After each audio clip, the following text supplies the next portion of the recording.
Everybody. My name is Miss Wynn. I am here to kind of introduce you to our online course for the semester and kind of walk you through some of the things that you're going to need to be able to know and how to utilize for the purposes of our awesome family communication class. So I'm actually in Canvas right now. You can see my screen, and I'm going to go ahead and click onto our classroom. This is kind of similar to the dashboard you should be able to see. I'm going to go ahead and actually go into student view, so you can kind of see what you should be seeing when you log in. So one of the things I want to illustrate is that you can see here that I have some course documents, week 1 and week 2, available for you to go ahead and do. One of the things that I want to illustrate right here is the syllabus is available for you online, and so it'll always be here as a resource for you. I want to call to attention to my contact information right here. My office is in the Fontana campus in FNFC 112, and so I'm always happy to have you in there. A lot of my online students think that my face-to-face office hours isn't for them. You are always welcome in my office, no matter what. That is actually my office phone number, so if you call my office phone number and I don't pick up, make sure to leave a voicemail. A lot of times I'm teaching or I'm out and about at events on campus, or I'm on Rancho campus doing other things and having meetings. And so I'm not always physically in my office outside of my office hours. And so if you call me and I don't pick up, I may be with another student or I may be out of the office doing other things. So always leave a voicemail. If you leave a voicemail, it'll actually go straight to my email and I'll be notified that you called me. Just make sure that you leave a callback number, and if I can, I will call you back on my cell phone and answer your question, or I will email you and answer your question that way. But always leave a voicemail, otherwise I may not know how to contact you or who called or what the concern was. I don't have caller ID on my phone. There's my email as well, so you can always email me there, and there is my YouTube handle right underneath that so that you can visit YouTube for videos like this. My office hours are right here. You can see that Tuesday, Thursdays, I'm physically in the office at 9:30 a.m. all the way up to 11 a.m. I usually keep my door closed, so if you do come to my office, knock on my door, I'll have a sign that says I'm in there. Always make sure to knock. I like to keep the door closed because the hallway can get noisy, so just because the door is closed, that doesn't mean I'm not in there. Always make sure to knock and let me know that you've come to visit. I also have online office hours, you can see here, which are happening right now, from Wednesdays 3 to 5 p.m. You can actually message me directly on Canvas during this time. If you have not downloaded the student app for Canvas yet, please make sure you do. I think it's such a great app and it's so awesome to use because I think that it really helps students be able to stay in contact with their class and their professor on the go. So this is a sample of what the app kind of looks like. You can see that your dashboard is kind of the same. It'll show you all your classes, and you'll be able to, for example, click on family communication and kind of see everything that's due and all the assignments and notifications on your phone, which I think is great. You can also message me. There's this little button on the right-hand side, on your right-hand side, the left-hand side of the screen, but your right-hand side, called Inbox, and there you can go into your inbox and create a message and send me a message that way. If you don't want to use email. So if you email me, I will respond to you on the email. If you send me a message on Canvas, I will message you back on Canvas, okay? But otherwise, those office hours are available for you online. I don't really let my face-to-face students make any appointments with me during that time. I try to leave it really exclusively for my online students. Another way you can contact me during my office hours that's a little bit more hands-on is Google Hangouts. So you'll notice real quick on my syllabus, my Google Hangout handles right here, Professor Avon Nguyen. You're going to go ahead and go to Google Hangouts. It's just hangouts.google.com. You're going to sign in with your Panther Chafee email account. You don't have to create a new account.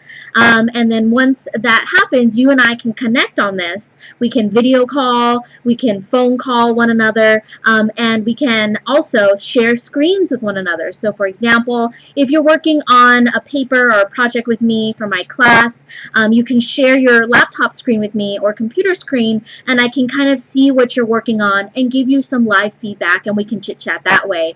You can also download the Google Hangouts app on your phone. So for example, if you're on the go, you're not near a computer where you can use Google Hangouts this way, you can always download Google Hangouts and chit chat with me through Google Hangouts that way. I find that this is the best way to video call or phone call because you don't really have to do anything extra. The Chafee email account is all you need in order to access Google Hangouts and hang out with me during office hours. If you do want to have a phone call, video call, or share your screen with me, I do ask that you send me a message on Canvas or email and set up that appointment with me so I know in advance that you'll be expecting a call, okay? Otherwise, I may be taking calls from other students and I don't want you kind of sitting there trying to call me and there's a busy line. So if you do want a phone call to work on a project or ask for more help, please always message me and I'll be happy to put you in my calendar. All right? So outside of that, you'll see that hopefully you reviewed the syllabus already.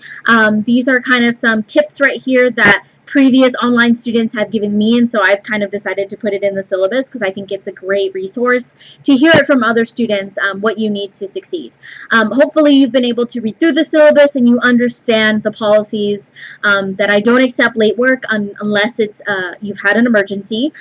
So of course, if you have an emergency, something's happening in your life and you just can't get to the work on time, just go to the syllabus and find this 1, 2, 3 little graphic, and it'll tell you what you need to do in order to make up the work, okay? As long as you contact me immediately, I am more than happy to work with you and try to figure out a way to help you.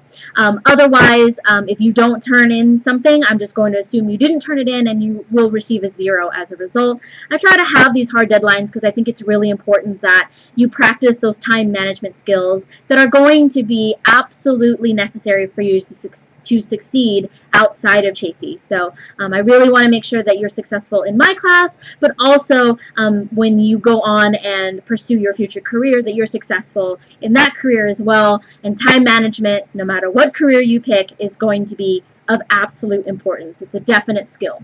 So now let's go over to the home page and you can kind of see what is set up. Like I said, I'm in student view right now, so this is what you should see.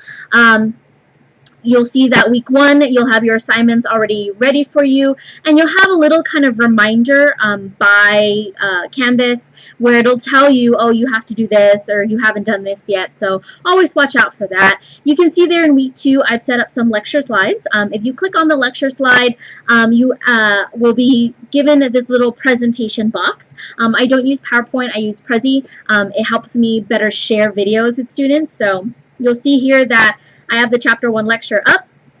You can click through them, and then you can also click through the video examples that I have right here for you. I also reference this video in the discussion board that I set up for you for Chapter 1 as well. So I do try to make sure that my lectures and my assignments are all really connected and that there's no confusion on your part. I also try to use the same wording as the textbook. So I want to keep it consistent so you know what you're being tested on. And you can see that you can click through here and watch all these various examples, and you can click on this video right here and it'll show you the YouTube video as well. So this is a great way for you to review the lecture as if I were teaching it to you face-to-face.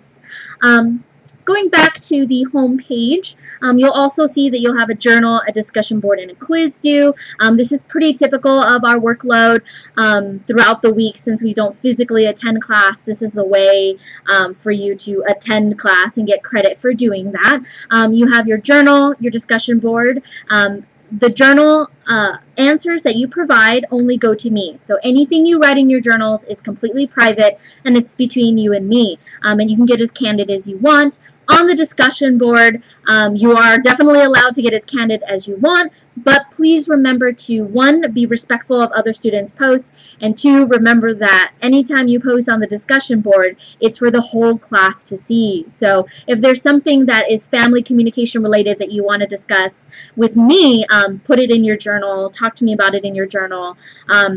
on the discussion board, just note that everybody in class sees that.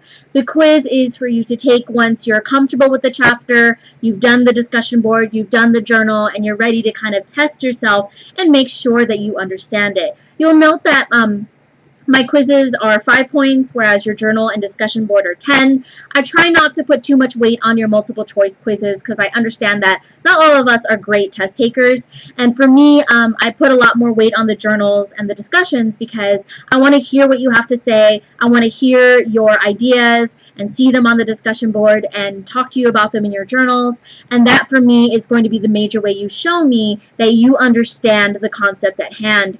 And so make sure that you complete those journals and those discussion boards to the best of your ability, regardless of whether or not you fully understand the week's content. Sometimes you'll read a chapter and you'll get it right away, and maybe there might be another chapter that you struggle on, and that's totally okay. And that's what the journals are for. The journals are for you to practice. So, for example, if you click on your Chapter 1 journal, you'll see that I ask you a variety of questions. I want you to apply the week's concepts to your own personal life. And if you do not understand anything in the chapter or you're struggling with a concept, put it in your journal and try your best to answer. I will not accept journals that say, well, I don't really know, or I don't see how this applies to me.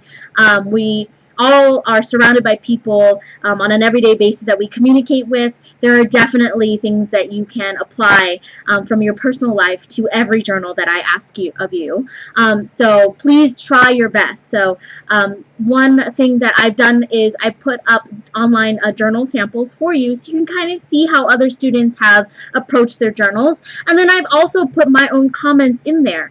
You can see that there's a variety of student journals in here, and you can even see that this student wrote, I don't really understand this concept, I don't understand this theory, but the student still got a 10 out of 10 because they tried their absolute best to apply it. They asked me questions, and they're really trying their best to understand the concept. And that actually gives me the opportunity as your instructor to step in and answer your question for you and say, yes, your best guess was right, or no, your best guess was wrong, but here's a way you could apply it, and here's a better way to take it. And so that means you are more prepared for the midterm exam and your projects because you've taken the time in your journals to try to practice and express your best guess at different concepts, okay? So if you don't understand something, use your journals as a way to let me know that so I can help you.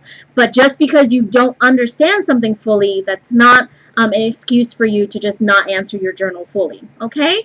Try your best to answer it. That's what I'm here for. I'll be here guiding you in your journals and providing you that feedback, all right?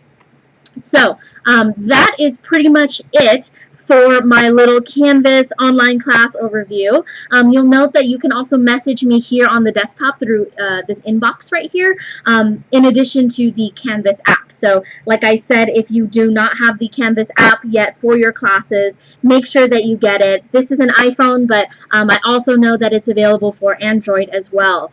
So please make sure that you download it, have it with you. You'll get kind of push notifications of my announcements and other things that I want you to be aware of. Speaking of announcements, sometimes Canvas likes to send you an email every time I touch something or move something, and it can get a little overwhelming and confusing. I personally don't like the notifications that just come all the time, and so what I like to do for my purposes is I go to my account right here and I click on notifications, and this way it helps me tailor what notifications I want to hear. And so if you want to know when I've graded something, you can click yes or no. If you want to know if a due date is changed, you can click yes or no. But sometimes for whatever reason I'll come in and I'll edit something, or I'll move something, or I'll change a deadline. It'll send like 5 emails to students, and it's a little overwhelming. So if you just kind of want quick summary emails from Canvas just once a week, you can go in here and kind of change your notification settings up so you're not getting an email from Canvas every single day, okay?